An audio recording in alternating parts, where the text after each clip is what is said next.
નમસ્તે વિદ્યાર્થી મિત્રો, હું ઠાકર મિલન. આજે આપણે ધોરણ 12 સાયન્સની અંદર જે યુનિટ નંબર 7 શરૂ છે, બરોબર, પી વિભાગના તત્વો, એના આજે આપણે 5મા લેક્ચરમાં વાત કરવાના છીએ મિત્રો.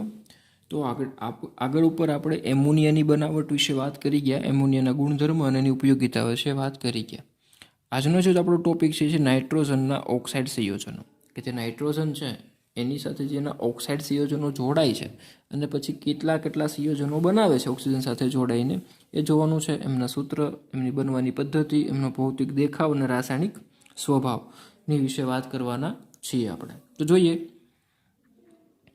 નાઇટ્રોજન જુદી જુદી ઓક્સિડેશન અવસ્થાઓમાં અનેક ઓક્સાઇડ સંયોજનો બનાવે છે.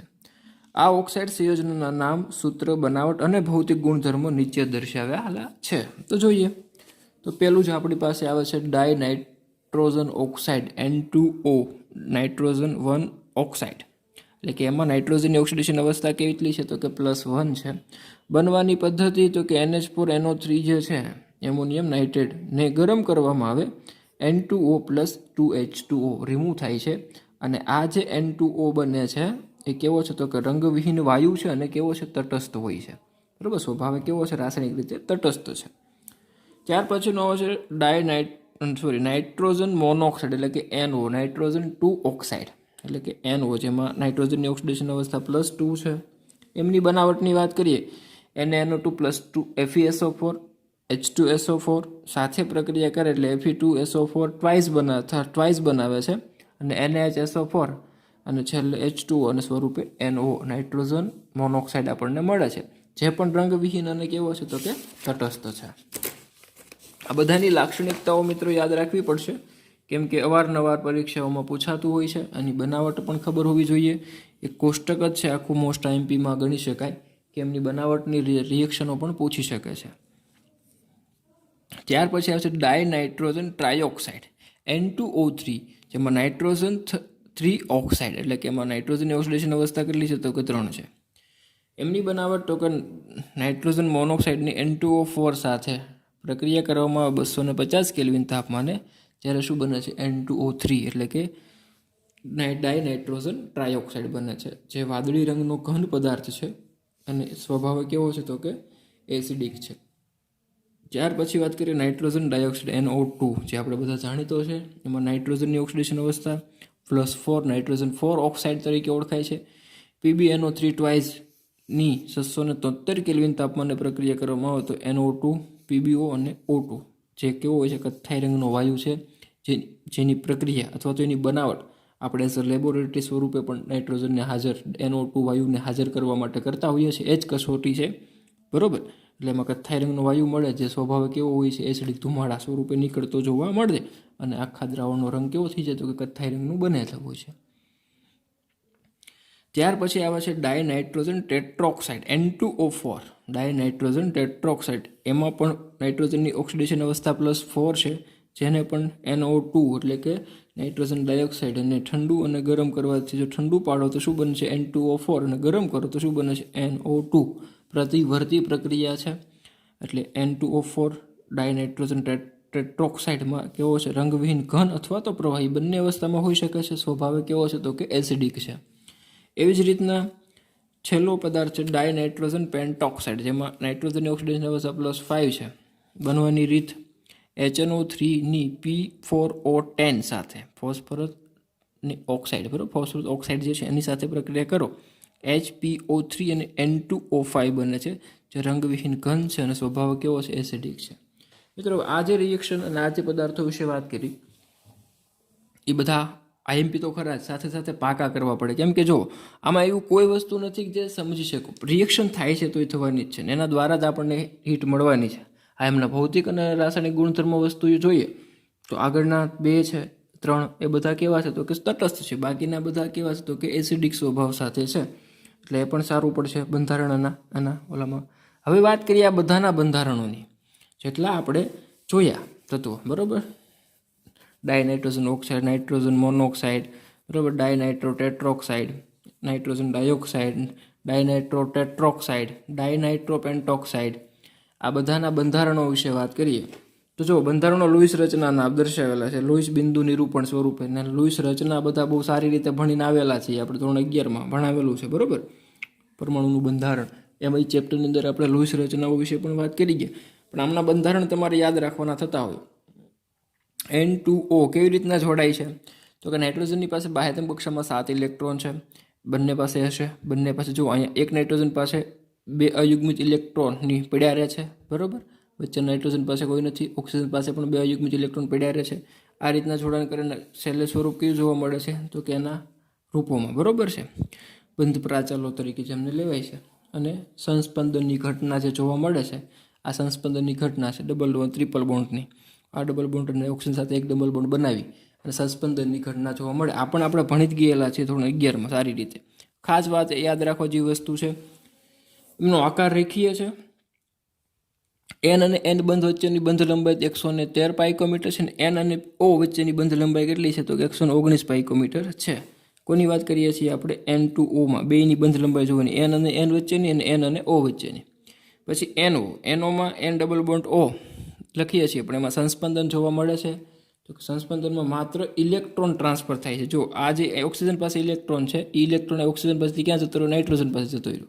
ટ્રાન્સફર જોવા મળે છે. એમાં પણ NO બંધની બંધ લંબાઈ 115 પાઇકોમીટર છે.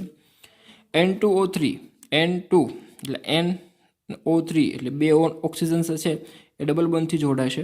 આમાં સંસ્પંદન રચના બહુ સીધી છે, એક બોન્ડ છે ટ્રાન્સફર છે ને અહીંયાથી આ રીતના જોવા મળે છે, બરાબર. એની સામે ડબલ બોન્ડ છે અહીંયા, એટલે આ ઇલેક્ટ્રોન યુગ્મ છે એ ક્યાં અયુગ્મિત ઇલેક્ટ્રોન ક્યાં જવાનો? ઉપર જતો રહેવાનો છે. એટલે આ રીતના સંસ્પંદન ઘટના એની જોવા મળી, સમજાય છે.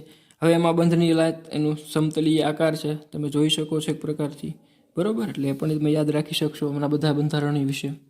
પછી NO2 આપણને બધાને ખબર છે, કોણીય આકાર દર્શાવે છે. બંધનું આ રીતના ટ્રાન્સફર થશે, બરાબર. આ સંસ્પંદન ઘટના જોવા મળશે. NO વચ્ચેનો 120 પાઇકોમીટર, બંધ કોણ 134 ડિગ્રીનો હોય છે, એ પણ ક્લિયર સમજી શકો છો તમે. ત્યાર પછી N2O4 એમાં જુઓ તમે 4 છે, એટલે 4 ખૂણે મૂકી દીધેલા છે ઓક્સિજન. હવે એમાં સંસ્પંદન ઘટનામાં શું જોવા મળ્યું? તો કાં તો અહીંયાથી આમ ચેન્જ થતો, કાં તો અહીંયાથી આમ ચેન્જ થતો. એટલે સંસ્પંદન ઘણા બધા જોવા મળે. આમાં માત્ર 2 જ દર્શાવેલા છે. હજુ થઈ શકે આ બોન્ડ ઉપર ગયો તો અહીંયા થઈ ગયું, આ બોન્ડે ઉપર જઈ શકે, એના ઇલેક્ટ્રોન ટ્રાન્સફર થઈ શકે. એટલે સંસ્પંદન બધી રીતના જોવા મળતા હોય છે, પણ આપણે અહીંયા 2 દર્શાવેલા છે. એમાં પણ તમને બંધ કોણ, બંધ લંબાઈ અને આકાર સમતલી છે. N2O5N જો અહીંયા ખાસ યાદ રાખજો, આ જે બંધ છે ને ખૂબ અગત્યનો છે આમાં. બાકી બધા તમે જો ડાયરેક્ટ નાઇટ્રોજન 2 નાઇટ્રોજન હતા ને ત્યાં સુધી બધા નાઇટ્રોજન અહીં N2 છે અને O5 નાઇટ્રોજન તો 2 જ છે, પણ ઓક્સિજન 5 છે ને, એટલે એક ઓક્સિજન 2 નાઇટ્રોજનની વચ્ચે એડ છો. આ વસ્તુનો ભૂલાવી જોવે, કેમ કે એ ખૂબ અગત્યની છે. બાકી બધા ડાયરેક્ટ નાઇટ્રોજન જોડાઈ શકે. ડાયરેક્ટ જ્યારે N2O5 આવે છે એમાં 2 નાઇટ્રોજન વચ્ચે કોણ છે? ઓક્સિજન છે, અને બાકી 4 એ 2 નાઇટ્રોજન આરે 2 ઓક્સિજન જોડાયેલા છે. એટલે આ તો તમને બધાને યાદ રહે, એક નાઇટ્રોજન આરે 2 ઓક્સિજન, એટલે 4 ઓક્સિજન થઈ ગયા. એક ઓક્સિજન પડ્યો રહી, 2 નાઇટ્રોજનની વચ્ચે એક ઓક્સિજન આવેલો છે. અને એમાં સંસ્પંદન ઘટના તમે જોવો જ છો કે બંધની ટ્રાન્સપોર્ટેશન કરવાની છે, બરાબર. અહીંયાથી થઈ શકે, ના તો અહીંયાથી ને આમ થઈ શકે. જે રીતના કરવી તે રીતના થઈ શકે બંધારણીય ટ્રાન્સફર. એનું સંસ્પંદન જોવા મળે. બંધના પ્રાચલમાં તમને એનો બંધ કોણ આપેલો છે, બંધ લંબાઈ આપેલી છે, બરાબર. એ રીતના સમજૂતી આપેલી છે. તો આ વાત થઈ નાઇટ્રોજનના ઓક્સાઇડ સંયોજનો વિશે વાત કરીએ આપણે, બરાબર. તો નાઇટ્રોજનના ઓક્સાઇડ સંયોજનો કેવી રીતના બને છે, એમના ભૌતિક રાસાયણિક ગુણધર્મ, એમના બંધારણો, એના વિશે વાત કરી. ઓકે, હવે વાત આવે છે નાઇટ્રિક એસિડ. નાઇટ્રિક એસિડ વિશે વાત કરીએ. નાઇટ્રિક એસિડ એટલે બરાબર, તો જોઈએ તો ભાઈ નાઇટ્રોજન એટલે કે H2N2O5 hyponitrous acid, nitrous acid H2N2O5 hyponitrous acid, બરાબર. HNO2 એટલે કે નાઇટ્રસ એસિડ અને HNO3 એટલે કે નાઇટ્રિક એસિડ જેવા ઓક્સો એસિડ સંયોજનો બનાવે છે.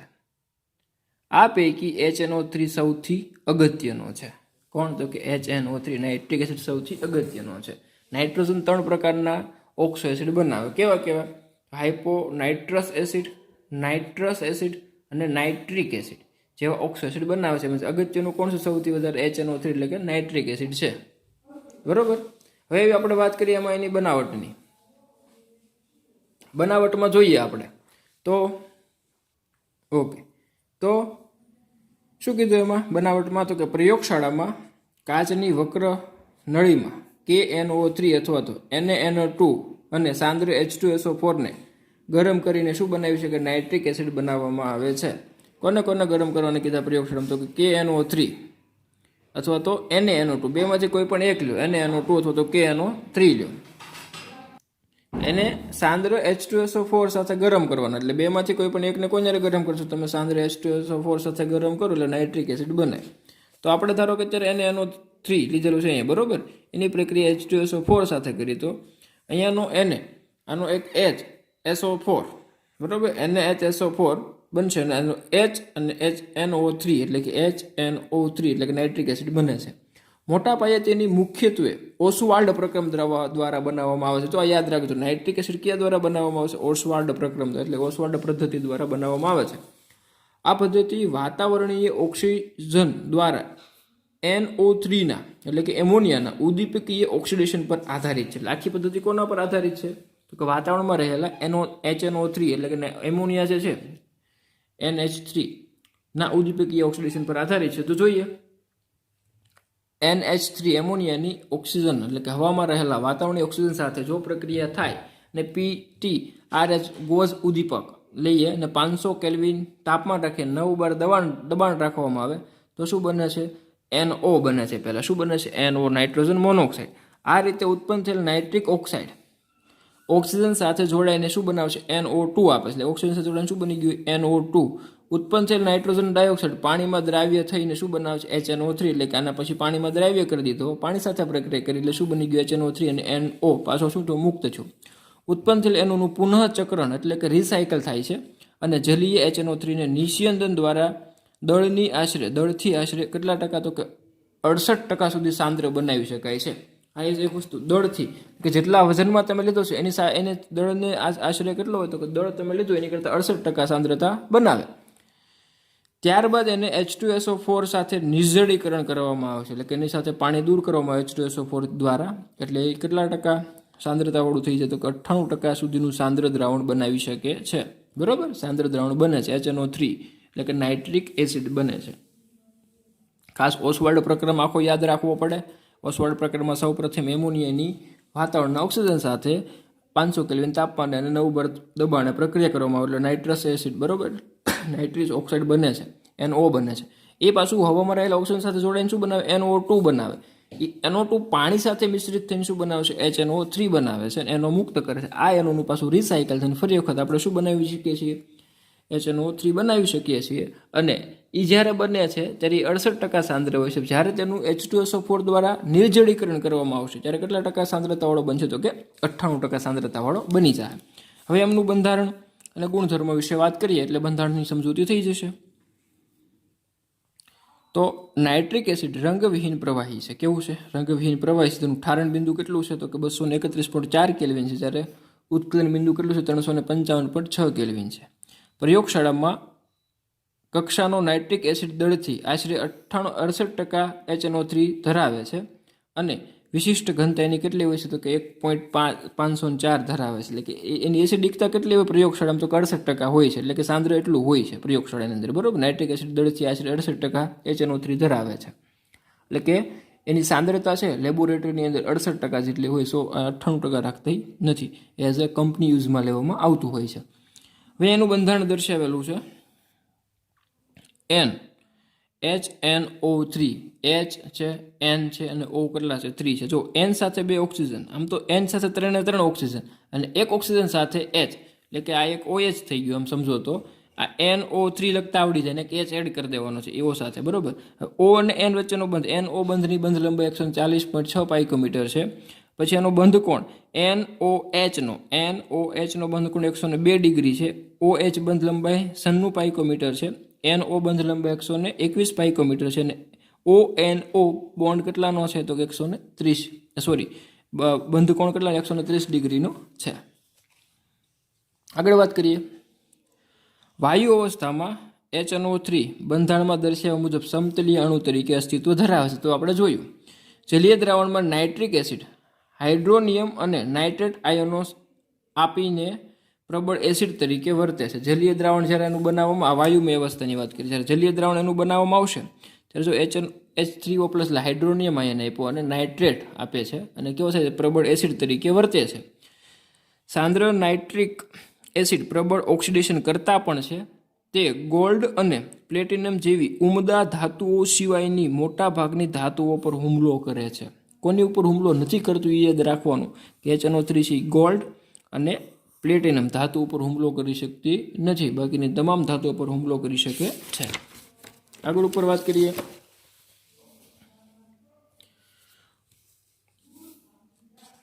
ઓક્સિડેશનની નિપજોના આધારે એસિડની સાંદ્રતા, તાપમાન અને ઓક્સિડેશન પામનાર પદાર્થના સ્વભાવ પર રહેલો હોય છે. જો ઓક્સિડેશન નિપજોના આધારે એસિડને શું મળે, સાંદ્રતા મળે, તાપમાન અને ઓક્સિડેશન પદાર્થ પામનાર પદાર્થના સ્વભાવનું રહેલો હોય છે. તો જોઈએ પછી Cu છે, કોપરનું ઓક્સિડેશન એટલે HNO3 સાથે પ્રક્રિયા કરવામાં આવે નાઇટ્રિક એસિડ સાથે, HNO3 સાથે મંદ હોય તો શું બનાવે છે, CuNO3 ટ્વાઇસ NO અને H2O. એવી જ રીતના જો Cu છે પણ HNO3 સાંદ્રે લ્યો તો CuNO3 ટ્વાઇસ, અહીંયા શું બની ગયું, NO2, જો અહીં NO તો નહીં NO2 થઈ ગયું, H2O તો છે જ તે.